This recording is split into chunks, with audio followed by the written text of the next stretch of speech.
Dead Island 2 is a first-person zombie action RPG developed by Dam Buster Studios, released in 2023. I can't believe I lived to see the day. This is the long-awaited sequel to one of the zombie games of all time back in my high school years. The original developers of Dead Island, Techland, parted ways with publisher Deep Silver to do their own thing and release Dying Light, leaving the IP without the developer. After the glorified expansion that was Dead Island Riptide, a trailer released for an actual Dead Island 2 a little over a year later, and it's awesome. You got this rich douchebag looking guy going for a run with the music turned way too high, and he slowly turns into a zombie, unaware of the chaos happening just behind him. It's got the beautiful LA scenery, the gore, and even a little humor at the end. It was being developed by Jaeger, the studio behind Spec Ops: The Line. If you know, you know. I was hard for this shit. I had fun with the original Dead Island back when it first released, so of course I was hyped. So I waited, and waited. Then Dying Light came out, and then I started college. Then I finished college. Then Dying Light 2 came out. Then I got a job, started a family, died, and went back in time to start a YouTube channel. Yeah, this game was in development hell.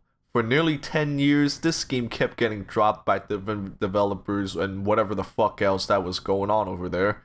But now it's finally here, and it's okay. The graphics are good, but the image quality is ass.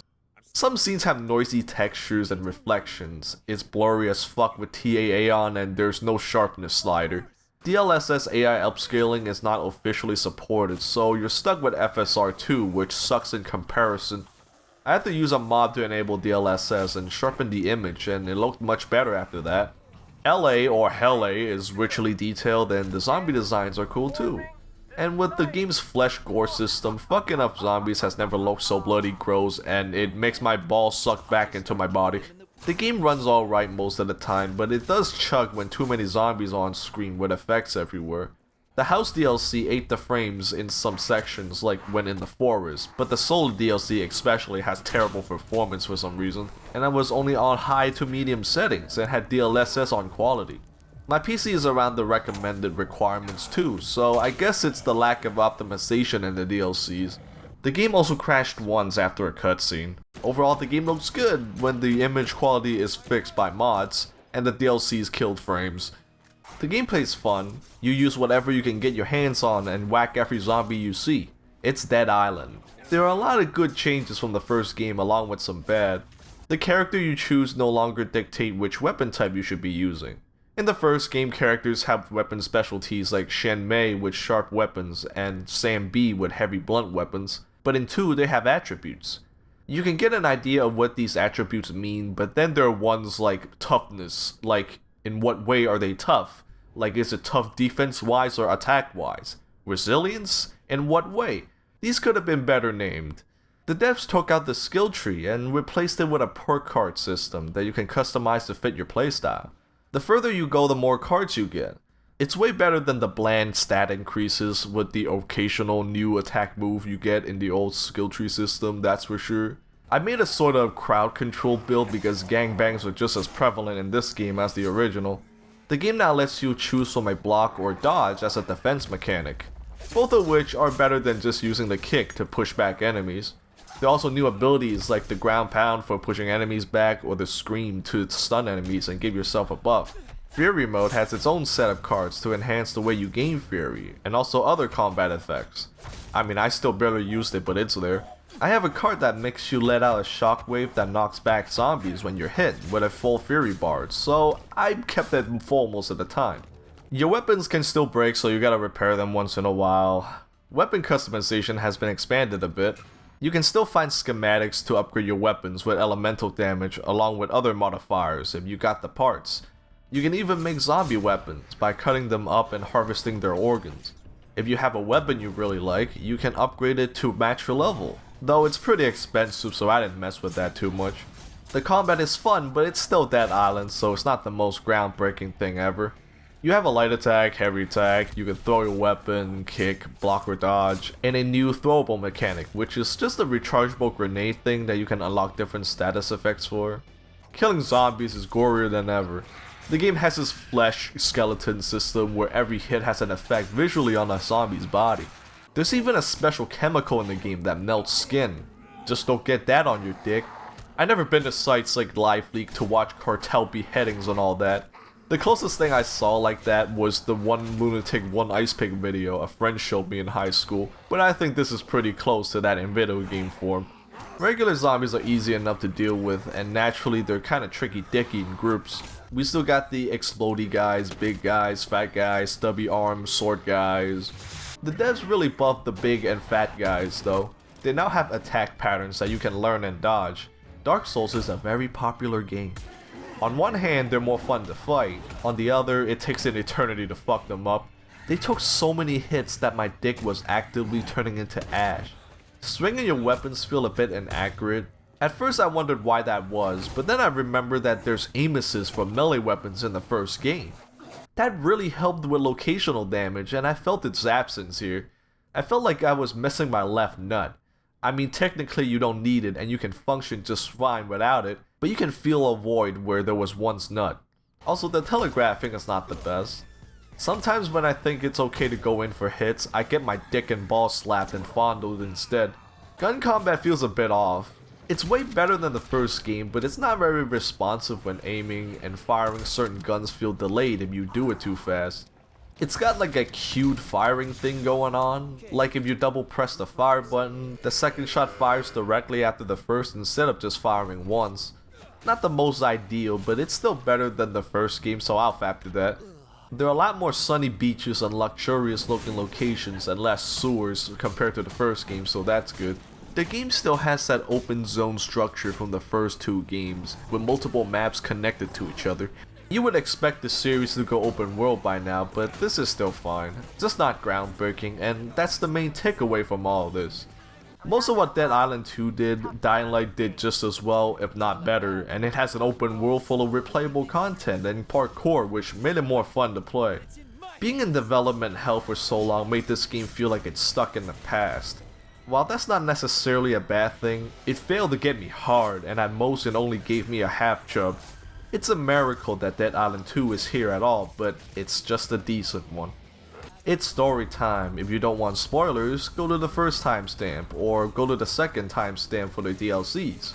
The story's alright. It's a lot cooler than the first, but other than a couple elements, it's nothing to write home about. So there's, get this, another zombie virus. This time in LA, you play as one of the 6 main characters, who are on their way out of LA on a plane until one of the passengers turns into a zombie and the plane crashes. You survived along with some celebrities, and while trying to rescue a survivor, you get bit. But it's okay, you're immune, and make your way to the house of the actress you saved earlier. Her name's Emma Jaunt, and she's dating, or was dating, Sam B. Y'all, our boy Sam B's back. He's the only one from the previous games to show up though, which is a bit disappointing, but he's the best choice possible because we all know his song. And I'm Sam B. You know, who do you voodoo, bitch? You go around doing shit and helping people until a doctor contacts you about making a cure. His name is Reed, and you tell him you're immune and get your ass over to him. On your way, you meet some weirdos who likes to hang out in the sewers, and they activate your hidden zombie powers by pushing you down into a pit of zombies to force you to survive. So you get to the doctor, and he's acting kinda sus. You do shit for him anyway, collecting blood samples and all that, but then you find out he has something to do with the zombie outbreak.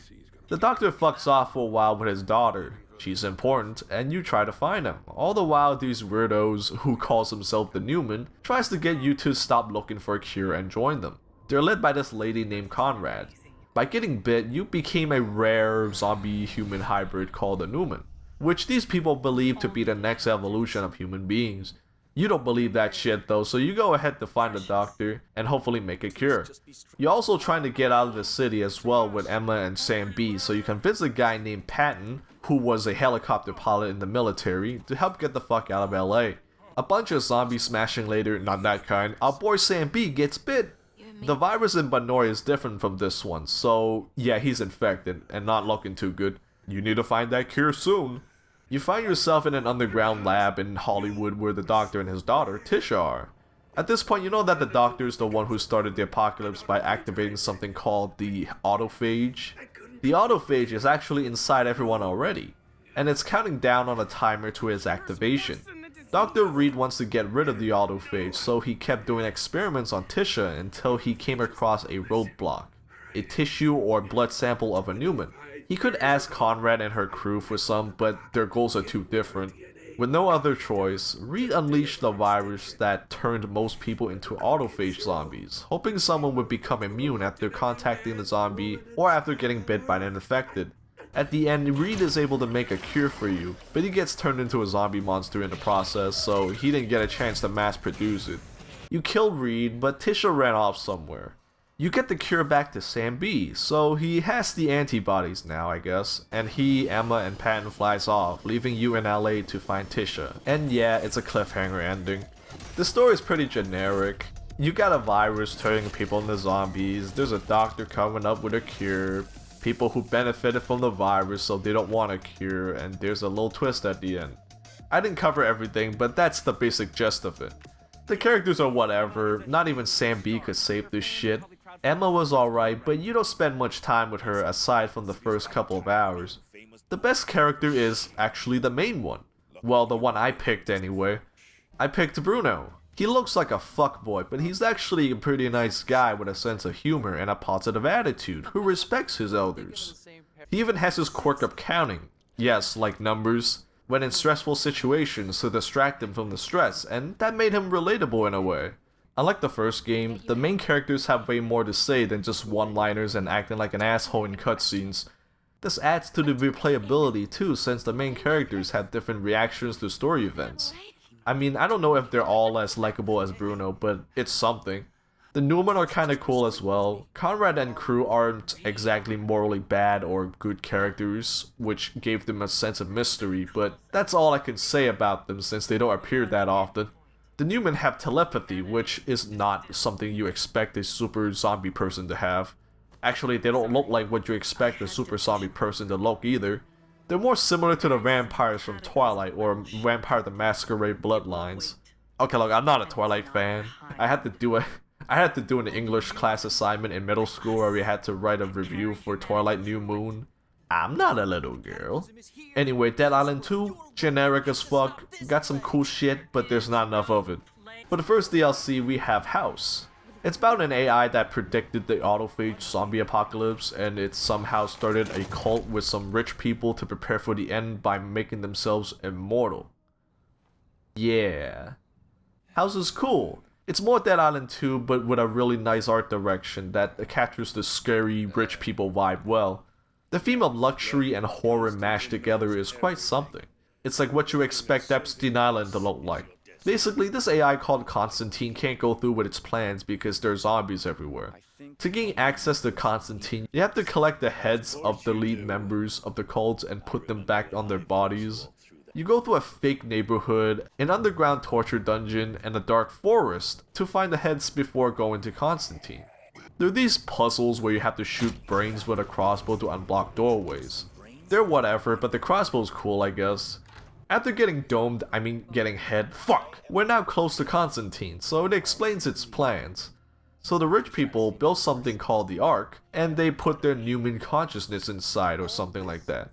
A woman named Hope was able to get her mind in the Ark, and she can telepathically talk to you, so it's legit. Turns out, the cult orchestrated the plane crash you were in to lead you to them. The couple that died at the beginning was a part of the cult, and look who it is. Things are starting to make sense. By that I mean my brain is dead. You get the Constantine just to have a shitty boss fight where you pop more brains while zombies try to diddle Uranus. In the end, you pop the brain, save Constantine, your brain gets sent into it, and it's a dream. Nah, just kidding. Your nose now drip cum instead of blood, so you're immortal now. Overall, House is alright if you don't overthink the story. It's more Dead Island 2, but in a cooler setting. I think with this DLC, they're starting to make the story about more than just surviving the zombie apocalypse, and it's more evident in the second one.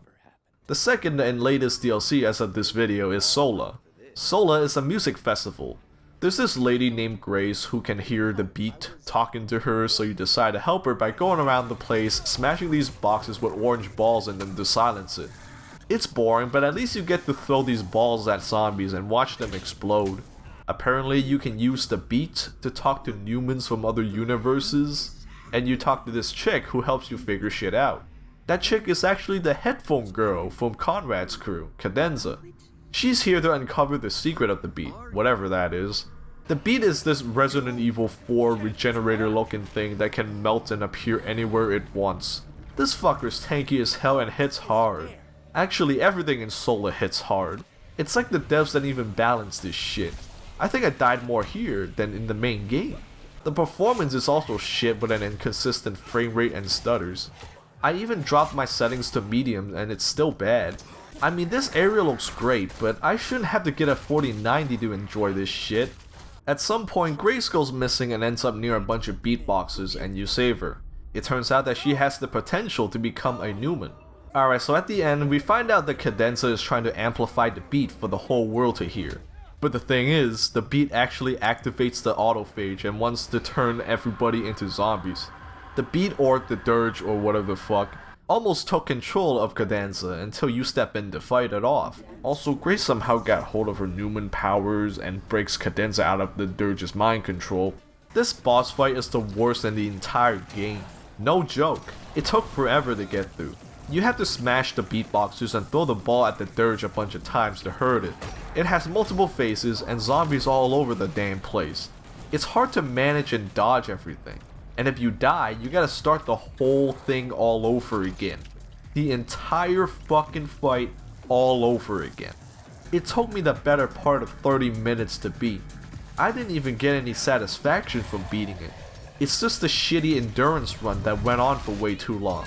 It probably doesn't look that bad from the video, but man, my balls were drained of energy at watching that fucker projectile vomit from a mile away, swinging his flabby chubby arms around when you're near. Whatever, this shit sucks and I don't want to play this ever again.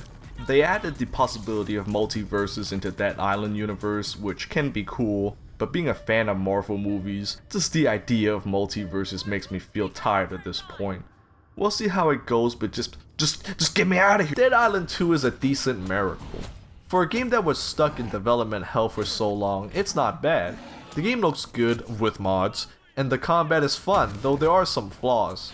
The story is generic, but it has some things going for it that's interesting. The DLCs are a mixed bag. House is fun, but stay away from Sola. Holy fuck, stay away from Sola. Honestly, if you're ignoring Dying Light, Dead Island 2 is the best Dead Island game. It polished up most of the jank of the previous games and it looks good. Again, after using some mods, it may not be groundbreaking, but it can be a fun time. I read a post from the developers saying there's more content coming, so the game definitely sold well.